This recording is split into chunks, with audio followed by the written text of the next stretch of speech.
Camina plácido entre el ruido y la prisa y piensa en la paz que se puede encontrar en el silencio.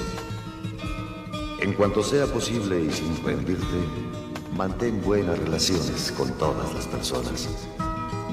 Enuncia tu verdad de una manera serena y clara y escucha a los demás, incluso al torpe e ignorante. También ellos tienen su propia historia. Esquiva a las personas ruidosas y agresivas, ya que son un fastidio para el espíritu. Si te comparas con los demás, te volverás vano y amargado, pues siempre habrá personas más grandes y más pequeñas que tú.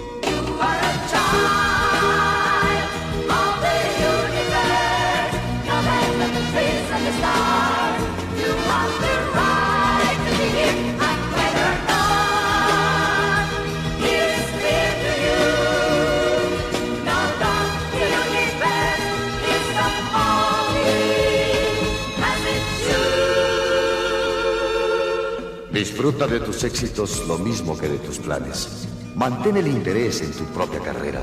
Por humilde que sea, ella es un verdadero tesoro en el fortuito cambiar de los tiempos. Sé cauto en tus negocios, pues el mundo está lleno de engaños. Mas no dejes que esto te vuelva ciego para la virtud que existe. Hay muchas personas que se esfuerzan por alcanzar nobles ideales. La vida está llena de heroísmo. Sé sincero contigo mismo. En especial, no finjas el afecto y no seas cínico en el amor. Pues en medio de todas las arideces y desengaños, es perenne como la hierba.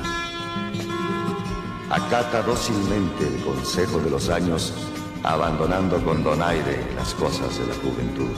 Cultiva la firmeza del espíritu para que te protejan las adversidades repentinas.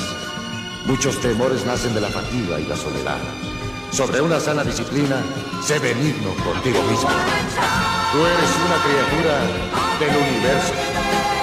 No menos que las plantas y las estrellas, tienes derecho a existir. Sea que te resulte claro o no, indudablemente el universo marcha como debiera.